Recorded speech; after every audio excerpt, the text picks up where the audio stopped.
Police ने शोशावरी की तस्वीर के पोस्टर शाया करने का फैसला किया। पुलिस का यह ख्याल था कि शोशावरी की शनाख्त के जरिए असल दहशतगर्दों तक पहुंचना आसान होगा। ये पोस्टर गुज़श्ता रात जयपुर से कोटपुतली पहुंचे थे, जो रात ही रात में शहर की दीवारों पर लगा दिए गए, जिनका नतीजा खतरखा निकला और आज सुबह 10:30 बजे के करीब शोशावरी को रेशम बाजार से गिरफ्तार कर लिया गया। ख्याल है कि इस वक्त शोशावरी के दूसरे साथी भी आसपास मौजूद थे, जो फरार होने में कामयाब हो गए। पुलिस एक तरफ इन्हें सरगर्मी से तलाश कर रही थी और दूसरी तरफ शोशावरी से पूछगिछ की जा रही थी। तूफानी बारिश के बावजूद पुलिस की सरगर्मियां जारी हैं और मशकूक मकामात पर छापों के अलावा मुश्तबा अफराद को भी हिरासत में लेकर पूछगिछ की जा रही है। एक और ख़बर जो मेरे ख्याल में सबसे ज़्यादा अहम थी, ये थी कि दहशतगर्दों की गिरफ्तारी के लिए इस ऑपरेशन के इंचार्ज रॉ की आला ऑफिसर बेला को भी टेलीफोन के जरिए जयपुर में इतला दी जा चुकी थी। बेला हेलीकॉप्टर के जरिए कोटपुतली आने वाली थी, लेकिन शदीद बारिश की वजह से इसे अपना प्रोग्राम मुलतवी करना पड़ा। जैसे ही मौसम बेहतर होगा वो कोटपुतली पहुंच जाएगी। एक और छोटी खबर के मुताबिक पूछगिछ के दौरान शोशावरी को तशद्दुद का निशाना बनाया जा रहा है, लेकिन इसने अभी तक अपने साथियों के बारे में जुबान नहीं खोली। वो सिर्फ एक ही बात दोहरा रही है कि वो इनके बारे में कुछ नहीं जानती। रॉ की ऑफिसर बेला के आने के बाद सनसनीखेज इंकशाफात की तवक्का है। पुलिस न सिर्फ होटलों को चेक कर रही है, बल्कि शहर भर के प्रॉपर्टी डीलरों से भी पूछगिछ की जा रही है। वो इनसे हर ऐसे शख्स के बारे में जानना चाहते हैं जिसने पिछले 2-4 दिन कोई मकान किराए पर लिया हो। मेरे मुंह से गहरा सांस निकल गया। अखबार की हर खबर हमारे लिए तशवीशनाक थी, लेकिन यह बात हमारे लिए बाइस इत्मीनान थी कि शोशावरी ने अभी तक जुबान बंद रखी हुई थी। लेकिन हो सकता है पुलिस ने अभी तक इन पर ज़्यादा तशद्दुद न किया हो, थप्पड़ों और घूंसों ही से काम चलाने की कोशिश की जा रही हो। लेकिन पुलिस वाले जब असल हरबे इस्तेमाल करेंगे तो शायद वह अपनी जुबान बंद न रख सके। 3rd डिग्री के सामने तो पत्थर भी बोल पड़ते हैं। और फिर बेला को इतला मिल गई, वो भी यहाँ आने वाली थी। बेला को मैं अच्छी तरह जानता हूँ, वो सबसे बड़ी दहशतगर्द थी, नागराज की साथी थी, जिसने दहशतगर्दी के नए नए तरीके ईजाद किए थे और बेला इन सब तरीकों से वाकिफ़ थी। वो औरत थी जो फितरतन नरम मिजाज होती है, इसे सनफ़े नाजुक कहा जाता है। इसमें रहम और हमदर्दी का जज्बा भी मर्दों की निस्बत ज़्यादा होता है। वो किसी पर जुल्म होते नहीं देख सकती और ख़ुद भी किसी पर जुल्म नहीं करती। लेकिन बेला औरत तो थी, लेकिन इसमें ये सिफ़ात नहीं थी। वो ऐसे जज्बात से कतई यारी थी, इसकी ज़िंदगी दहशत व बर्बरियत से अबारत थी। वो रॉ की एक ऑफिसर थी। रॉ वो सरकारी इदारा था जिसकी बुनियाद ही तखरीब और दहशतगर्दी पर रखी गई थी, जहाँ ऐसे कामों की ख़ास तौर पर तरबियत की जाती थी। और बेला का तो नागराज जैसे शख्स से ही पुराना साथ रहा था। वो औरत नहीं, कहर की देवी थी और मेरे मामले में तो वो कुछ ज़्यादा ही हसास थी। मैंने कदम कदम पर इसे शिकस्त दी थी, जलील और रुस्वा किया था। वो अब तक मेरी गर्द को भी नहीं पा सकी थी। मैं कई मरतबा इसके घेरे में आया था, लेकिन हर मरतबा इसे नीचा दिखाकर भाग निकला था। और अब इत्तफाक से मेरी एक साथी पुलिस के हत्थे चढ़ गई थी, जिसके बारे में बेला को भी इतला दी गई थी और वो जयपुर से यहाँ आने वाली थी। ये वाहिद सुराख था जिससे मेरा पता चलाया जा सकता था और मेरा ख्याल था कि बेला मेरे बारे में मालूम करने के लिए कोई कसर नहीं उठा रखेगी। वो शोशावरी का जोड़ जोड़ अलग कर देगी। हम तीनों सरगोशियों में बातें कर रहे थे। बारिश एक बार फिर तेज़ हो गई। अंधेरा फैल चुका था। सामने वाले बंगलों की बत्तियां जल उठी थी। आसमान से बरसती हुई पानी की चादर के पस मंज़र में झिलमिलाती हुई रोशनियां बड़ी अजीब सी लग रही थी। बरामदे में अगरचे ट्यूबलाइट रोशन कर दी गई थी, मगर मच्छरों ने हम पर यलगार कर दी थी। हम लोग उठकर अंदर आ गए।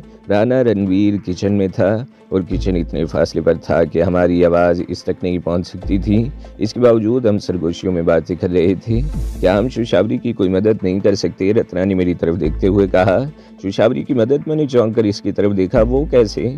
इसे पुलिस की हिरासत से छुड़ाने की कोशिश की जाए, रत्ना बोली। तुम शायद समझ रही हो कि फ़िल्म के किरदार हैं जो स्क्रिप्ट के मुताबिक काम कर रहे हैं कि बड़े इत्मीनान से इमारत में दाखिल होंगे और दर्जनों पुलिस वालों को मार धाड़ करते हुए शोशावरी को इनकी हिरासत से निकाल लाएंगे। मैंने रत्ना की तरफ देखते हुए कहा। नहीं रत्ना देवी, फिल्म और हकीकी ज़िंदगी के स्टेज पर खेले जाने वाले ड्रामों में बड़ा फ़र्क होता है। फिल्म की शूटिंग के दौरान कोई गलती हो जाए तो इसे रीटेक करके दुरुस्त किया जाता है, लेकिन हकीकी ज़िंदगी के स्टेज पर कोई मामूली सी गलती भी बहुत बड़ी तबाही का बायस बन जाती है। हम जिस किस्म के हालात से दुचार हैं तुम इनसे अच्छी तरह वाकिफ़ हो। हम इस पोजीशन में नहीं है कि खुलकर सामने आ सकें, और फिर हमें यह भी मालूम नहीं कि शोशावरी को कहाँ रखा गया है। इस अखबार में एक छोटी सी खबर यह भी है कि शोशावरी को किसी नामालूम और खुफिया मुकाम पर मुंतकिल कर दिया गया है, जहाँ इससे पूछगछ की जा रही है। ऐसी सूरत में हम इसके लिए क्या कर सकते हैं, सिवाय इसके कि सामने आकर हम भी किसी मुसीबत में फंस जाएं। ठीक कहते हुए रत्ना ने गहरा सांस भरते हुए कहा, हम वाकई इसके लिए कुछ नहीं कर सकते। हम ये बातें कर ही रहे थे कि राणा रणवीर एक ट्रे उठाए हमारे करीब पहुंच गया, जिसमें शीशे के खूबसूरत छोटे गिलास रखे हुए थे। इसमें गोल्डन रंग का मशरूब था जिससे भाप उठ रही थी। मुझे समझने में देर नहीं लगी कि वो किस किस्म का कहवा है। इसने गिलास हमारे सामने रख दिए। ये क्या है? समुद्रा ने सवालिया निगाहों से इसकी तरफ देखा। इस इलाके में पाए जाने वाले एक ख़ास किस्म के फूल पत्तियों का कहवा है, राणा रणवीर ने जवाब दिया। ये कहवा ख़ास तौर पर बरसात के दिनों में पिया जाता है। ये ना सिर्फ खांसी और फ्लू से बचाता है, बल्कि इससे भूख भी खुलकर लगती है। तो फिर हमें खाने में क्या खिलाओगे? ये बात रत्ना ने पूछी थी। चाइनीज़ फ्राइड राइस और स्वीट। वाह, रत्ना बोली, बहुत अरसे बाद से चाइनीज़ नहीं खाया, लेकिन इसमें तो बहुत वक्त लगेगा। हमारी मदद की ज़रूरत हो तो कुछ काम हमें भी बता दो। आपको 9:30 बजे खाना तैयार मिलेगा मैडम, राणा रणवीर ने मुस्कुराते हुए जवाब दिया और खाली ट्रे लेकर वापस चला गया। मैंने अपने सामने रखा हुआ गिलास उठा लिया और हल्की हल्की चुस्कियाँ लेने लगा। कहवा बाकी बहुत खुश जायका था, जिसमें से हल्की बहुत खुशगवार महक भी थी।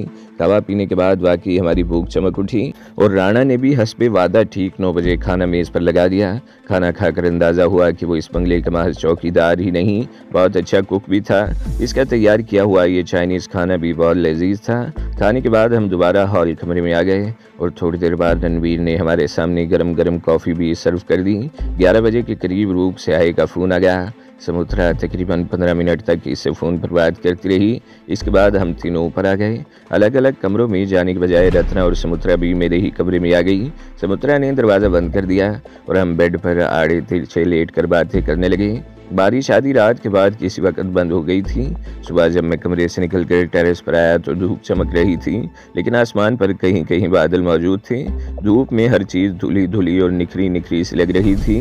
2-3 दिन गुजर गए। अखबारात से तो ये पता चल गया कि शोशावरी के पकड़े जाने के अगले रोज़ सुबह सवेरे बेला हेलीकॉप्टर से कोटपुतली पहुंच गई थी, लेकिन इसके बाद शोशावरी या बेला के बारे में कोई खबर अखबारात में शाया नहीं हुई थी।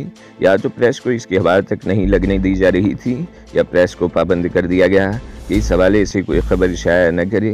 मेरी परेशानी बढ़ती जा रही थी। शोशावरी के बारे में कोई खबर नहीं थी और ना ही ये पता चल पा रहा था कि बेला हमारे बारे में इसकी ज़ुबान खुलवा सकी है या नहीं। दफतन मेरे जहन में एक और ख्याल आया, अगर शोशावरी ने कुछ बता दिया था तो पुलिस ने समुद्रा के बंगले पर रेड किया होगा या इसकी निगरानी की जा रही होगी। ये मालूम करने का सिर्फ एक ही तरीका है, और जब मैंने समुद्रा के सामने ये तजवीज़ रखी तो इसकी आंखों में उलझन ठहर गई। क्या ये ख़तरनाक नहीं होगा? इसने कहा, अगर इस बंगले की निगरानी हो रही हो तो हम नज़रों में आ जाएंगे और इस तरह तो हमारा ये ठिकाना भी महफूज नहीं रहेगा। रिस्क तो लेना ही पड़ेगा। मैंने कहा, हम इस तरह एक जगह पर कैद होकर नहीं रह सकते। अगर हमें इस शहर से निकलना है तो कुछ न कुछ करना ही पड़ेगा। वैसे मेरे जहन में एक तरकीब है। दूसरे बंगले की चाबियाँ कहाँ हैं? इत्तेफाक से चाबियों का वो गुच्छा मेरे बैग में है, समुद्रा ने जवाब दिया। गुड, मैंने कहा, हम सीधे इस बंगले पर जाएंगे। अगर इस बंगले पर आकर किसी ने दरियाफ्त किया तो हम समझ जाएंगे कि कोई गड़बड़ है।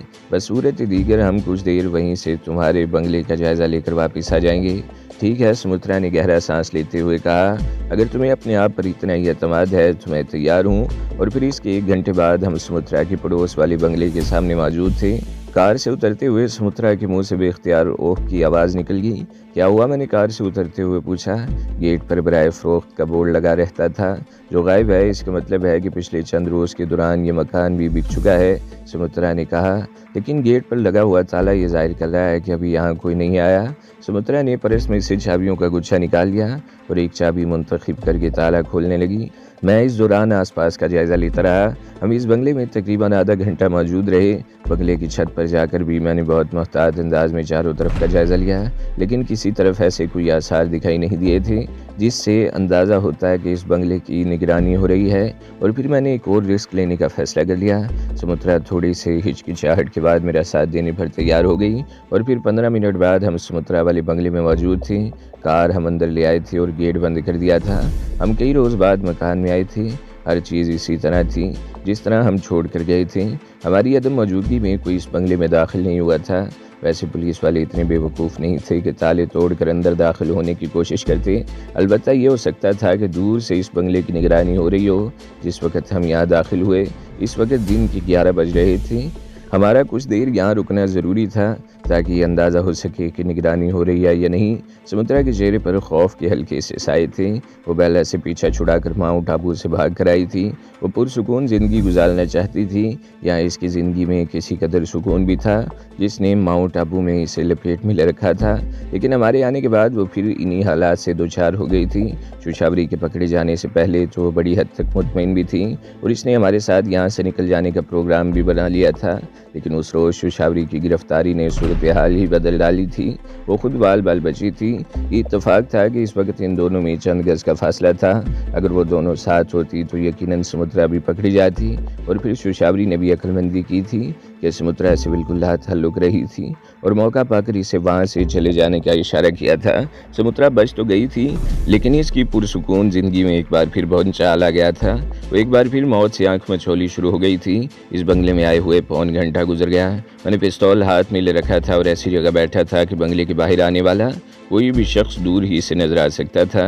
अभी तक किसी गड़बड़ के आसार दिखाई नहीं दिए थे। सुमित्रा ने फ़ोन करके रत्ना को बता दिया था कि यहाँ फ़िलहाल कोई गड़बड़ नहीं है लेकिन हमें वापस आने में कुछ देर हो जाएगी।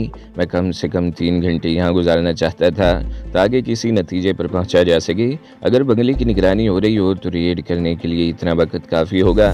बसूरत दीगर ये समझ लिया जाएगा कि शौशावरी ने हमारे बारे में पुलिस को कुछ नहीं बताया। जैसे जैसे वक्त गुजरता रहा सुमित्रा के चेहरे के तासुरात भी बदलते गए। अब वो इतनी ज़्यादा खौफज़दा नहीं थी। वो ज़्यादातर मेरे पास बैठी रही। फिर उठकर फर्नीचर की सफाई करने लगी। इस काम से फारिग होकर वो किचन में घुस गई। तमाम लवाजमात मौजूद थे। चाय के लिए वो पहले भी खुश्क दूध इस्तेमाल करती थी। इस वक्त भी वही डब्बा खोला गया। चाय पीते हुए सुमित्रा मेरे सामने बैठी हुई थी। फर्नीचर की सफाई वगैरह करते हुए इसने साड़ी का पल्लू कमर में अड़स लिया था। इस वक्त भी मेरे सामने इसी तरह बैठी हुई थी। वो मेज़ पर रखा हुआ कप उठाने के लिए किसी कदर आगे झुकी तो मेरी नज़रें इसके गिरेबान के अंदर तक रींग गई और मेरे मुंह से गहरा सांस निकल गया। सुमित्रा मेरी तरफ देखकर मुस्कुरा दी और फिर चाय पीते हुए वो भी इस तरह बार बार पहलू बदलती रही कि मुझे अपनी नस नस में खिंचाव सा महसूस होने लगा। चाय ख़त्म हो गई। सुमित्रा कप उठाकर किचन में चली गई। मैं गहरे गहरे सांस लेता हुआ सामने वाली खिड़की से बाहर देखता रहा। हमें यहाँ आए हुए 3 घंटों से ज़्यादा वक्त गुजर चुका था और अभी तक किसी गड़बड़ के आसार दिखाई नहीं दिए थे। दफतन अपने कांधों पर हाथों का हल्का सा दबाव महसूस करके मैं चौंक गया। गर्दन घुमाकर देखा सुमित्रा मेरे पीछे खड़ी मेरे ऊपर झुकी हुई थी। इसके होंठों पर मुस्कुराहट थी और दोनों हाथ मेरे कांधों पर थे। मैंने अपने हाथ इसके हाथ पर रख दिए और इसे आहिस्तगी से ऊपर खींच लिया। सुमित्रा सोफे के ऊपर से मेरे ऊपर आन गिरी और इसका सर मेरी गोद में था। इसकी आंखों में सुर्खी के डोरे तैर रहे थे और सीने का जीरो बम कैमर ढा रहा था। मेरे दिल की धड़कन खतरनाक हद तक तेज हो गई और कनपट्टियां सुलगने लगी और फिर मेरा अपने आप पर काबू पाना मुश्किल हो गया। हम दोनों ये भूल गए कि यहाँ किस मकसद के लिए आए थे। कोई खौफ किसी के जहन में नहीं रहा था। सिर्फ मैं था और समुद्रा थी और मैं था। समुद्रा से मेरी इस तरह की आखिरी मुलाकात अकाल श्वार मंदिर के पहलू वाले बंगले में हुई थी जिसमें पंडित भैरू का मेहमान हुआ करता था। इसके बाद अगरचे हम पंडित भैरू वाले बंगले में भी कई रोज़ इकट्ठे रहे थे मगर वहाँ पंडित भैरू भी था और रत्ना वगैरह भी। और अब कई महीनों बाद समुद्रा इस तरह मेरी आगोश में आई थी। वक्त गुजरने का एहसास ही नहीं रहा था। मैंने दीवार गिर क्लॉक की तरफ देखा तो 4 बज रहे थे। गोया हमें यहाँ आए हुए 5 घंटे बीत गए थे। इस दौरान बाहर से कोई मुदाखलत नहीं हुई थी जिसका मतलब था कि यह जगह अभी तक महफूज थी।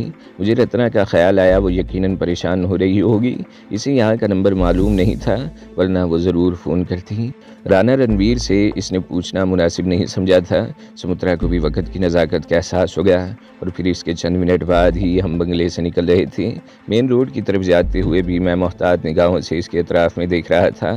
सड़क पर गाड़ियों की हमदरफ थी। समुद्रा इत्मीनान से मुतवस्सित रफ्तार से कार चला रही थी। जब हमारी कार रूप से आए वाले बंगले में दाखिल हुई तो रत्ना पोर्च के ऊपर वाले टेरेस पर बैठी हुई नजर आई। हमें देखकर वो अपनी जगह से नहीं उठी। राना रणवीर ने अजीब सी नज़रों से हमारी तरफ देखा। मैं और समुद्रा ऊपर आ गए। रत्ना के चेहरे से इसके मूड का अंदाज़ा लगाया जा सकता था। मुझे अफसोस है कि तुम्हें इतनी देर परेशान होना पड़ा। मैंने इसके करीब कुर्सी पर बैठते हुए कहा। परेशान, इसके लहजे में गुस्सा था। मैं तो समझी थी कि तुम दोनों भी पकड़े गए हो और पुलिस किसी वक्त यहाँ भी पहुँच सकती है। मैं तो तैयार बैठी थी कि जैसे ही कोई गेट में दाखिल होगा फायर खोल दूंगी। इसने अपनी गोद में रखा हुआ पिस्तौल दिखाया। वो मेरे मुंह से बेख्तियार निकला, लेकिन हमें वहाँ किसी खतरे का सामना नहीं करना पड़ा। शोशावरी पर मेरा एतमाद दुरुस्त साबित हुआ। इसने हमारे कान में जुबान नहीं खोली। अगर कुछ बताया होता तो वो बंगला पुलिस की नज़रों में आ चुका होता, मगर वहाँ किसी गड़बड़ के आसार दिखाई नहीं दिए। तो तुम दोनों इतनी देर बंगले में रहे? रत्ना ने कहते हुए अजीब सी नज़रों से बारी बारी हम दोनों की तरफ देखा। इसका लहजा भी कुछ अजीब सा था। समुद्रा का चेहरा एक लम्हे को सुर्ख हो गया, लेकिन इसने फ़ौरन ही अपनी कैफियत पर काबू पा लिया। वो अभी आई कहकर वहाँ से उठकर चली गई। अजीब औरत हो तुम, मैंने रत्ना के चेहरे पर नज़र जमाते हुए कहा, ये जानते हुए भी कि वो हमारी मोहसिन है। हम इस वक्त इसकी वजह से जिंदा हैं। तुम इस पर शक कर रही हो? मैं किसी पर शक नहीं कर रही, रत्ना ने जवाब दिया। मैं जानती हूँ तुम लोग इतनी देर वहाँ पर क्यों रुके रहे। बहरहाल ख़त्म करो इस बात को।